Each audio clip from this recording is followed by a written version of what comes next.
நேரம் பார்க்காமல் நேர்மையாக உழைக்கும் அனைத்து சிறு குறு வியாபாரிகளுக்கும் இந்த கதை சமர்ப்பணம்.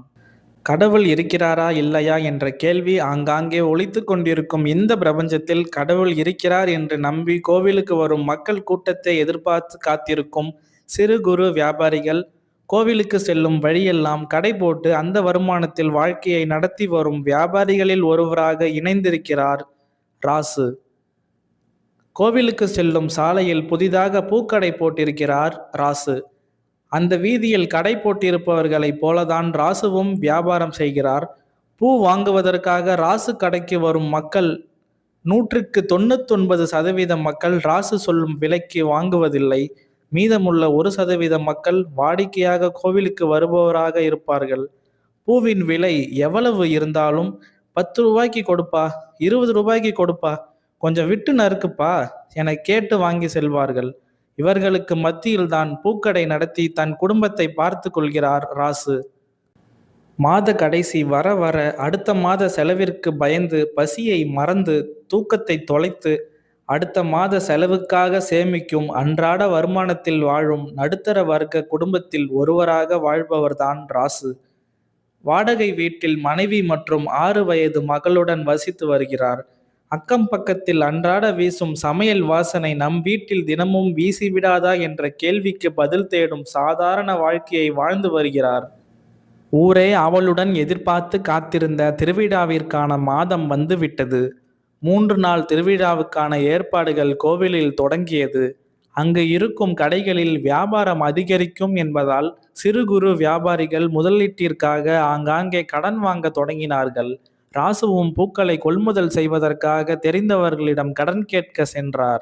இதற்கு முன்பு வாங்கிய கடனுக்கு வட்டி கட்ட முடியாமல் வட்டியில் தள்ளுபடி கேட்டு கடனை செலுத்திய காரணத்தினால் கடன் தருபவர்கள் மறுத்துவிட்டார்கள். என்ன செய்வதென தெரியாமல் இரவு வீட்டில் சோகமாக அமர்ந்திருக்கிறார். மனைவி ராசுவை பார்த்து, என்னங்க ஆச்சு, ஏன் இப்படி உட்கார்ந்திருக்கீங்க என கேட்டார். ராசு கடன் மறுக்கப்பட்டதையும் வியாபாரம் செய்ய முதலீடு இல்லாததையும் சொன்னார். அதை கேட்டு வீட்டில் கடைசியாக இருந்த 1/2 பவுன் தங்க காசை எடுத்து வந்து கையில் கொடுத்து, இதை வைத்து வாங்கி வியாபாரத்தை தொடங்குங்கள் என மனைவி சொல்லியதை கேட்டு, வேணாம்மா, நாளைக்கு ஒரு நாள் இருக்குல்ல, நான் எங்கேயாவது கடன் கிடைக்குதான்னு பார்க்குறேன் என சொல்கிறார். வாங்குற பணத்தை வட்டியோட திரும்ப எப்போ தருவோம் என தெரியாமல் நம்மை நம்பி பணம் கொடுப்பதற்கு நாம் என்ன கடவுளாங்க?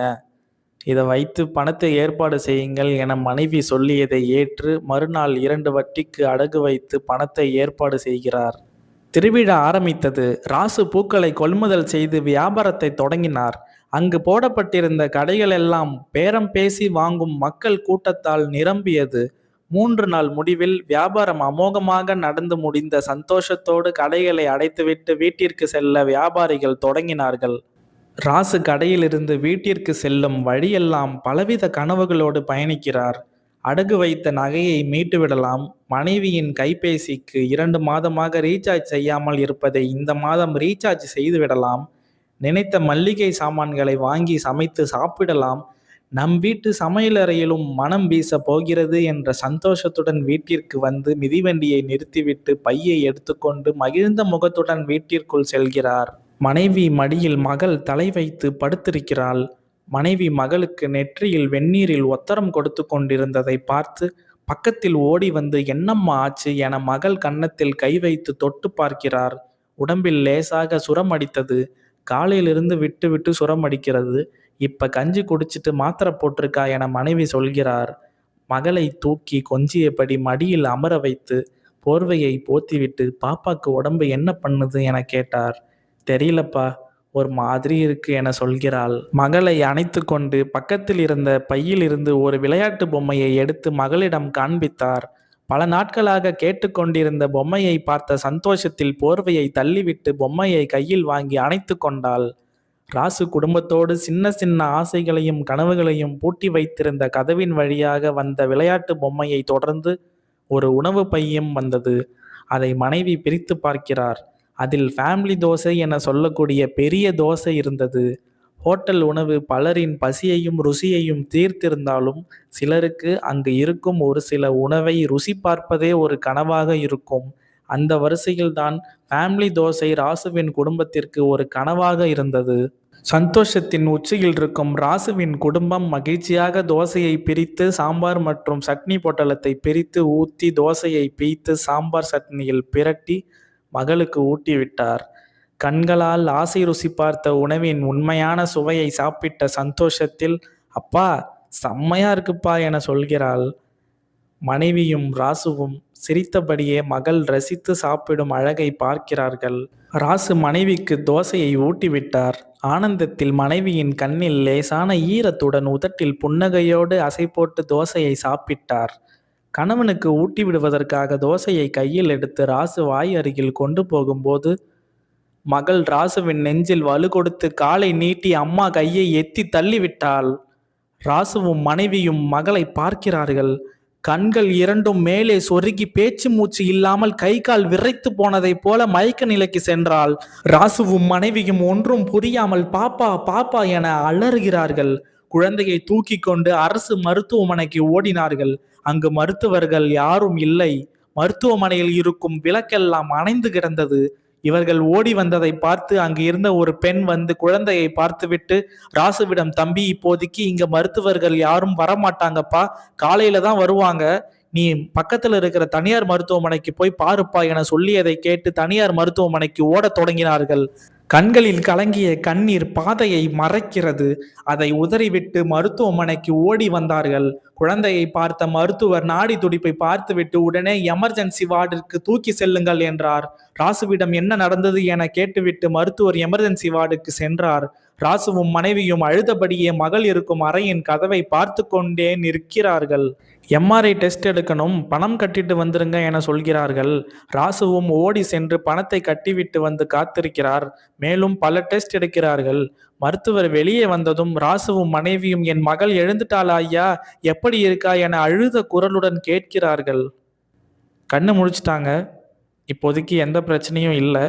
ஏன் ஃபிக்ஸ் வந்துச்சு, என்ன காரணம் எல்லாம் ரிப்போர்ட் வந்தால்தான் சொல்ல முடியும். இது முதல் முறை என்பதால் ஒரு நாள் மருத்துவ கண்காணிப்பில் கண்டிப்பாக இருக்க வேண்டும் என்றார். மகள் கண்விழித்த சந்தோஷமே போதும் என்று சொல்லும் அளவிற்கு மனது லேசானது. மகளை பார்க்கலாமா என கேட்கிறார்கள். 1 மணி நேரத்தில் நார்மல் வார்டிற்கு மாற்றி விடுவோம், பிறகு பார்க்கலாம் என்றார். அந்த 1 மணி நேரம் ஒரு யுகம் கடந்ததைப் போல காத்திருந்தார்கள். மகள் வெளியே வந்ததும் ஓடி கட்டி அணைத்து கொள்கிறார்கள். உனக்கு ஒன்றும் இல்லம்மா தங்கமே என சொல்லி முத்தமிட்டார்கள். ஒரு நாள் மருத்துவமனையிலே இருந்தார்கள். மருத்துவர் எல்லா டெஸ்ட் ரிப்போர்ட்களையும் பார்த்துவிட்டு, பயப்படும் அளவிலான ஃபிக்ஸ் இல்லை, காய்ச்சல் அடித்தால் வரக்கூடிய சாதாரண ஃபிக்ஸ் தான். இதற்கு பிறகு காய்ச்சல் அடித்தால் சாப்பிடும் மாத்திரைகளுடன் ஒரு சிரப்பையும் சேர்த்து கொள்ள வேண்டும் என ஆலோசனை கொடுத்தார். அதை கேட்டு மனதை அமைதிப்படுத்தி கொண்டு பாப்பாவிடம் வந்து அமர்ந்தார்கள். டிஸ்சார்ஜ் இருக்கு, பில் கட்டிட்டு ரிப்போர்ட் வாங்கிக்கோங்க என சிஸ்டர் சொல்லி அதை கேட்டு ராசு எழுந்து சென்றார். டெஸ்ட் எடுத்தது. ஒரு நாள் மருத்துவமனையில் இருந்த கட்டணம் மற்றும் 15 நாளிற்கான மருந்து மாத்திரை சேர்த்து மருந்தகர் சொன்ன பணத்தை எடுத்து எண்ணி பார்க்கிறார். காசு குறைந்தது. 10 நாளைக்கு மட்டும் மருந்து மாத்திரை கொடுங்க ஐயா என்றார். 10 நாட்களுக்கு வாங்குவதற்கும் பணம் குறைந்தது. மருந்தகர், உன்கிட்ட எவ்வளவுதான் இருக்கு என கேட்டார். ராசு கையில் இருந்த எல்லா பணம் மற்றும் சில்லறைகளோடு சேர்த்து சொன்னார். மருந்தகர், இதெல்லாம் பத்தாதுப்பா என்றார். ஐயா ஏதாவது பார்த்து குறைச்சு கொடுங்க ஐயா என்றார் ராசு.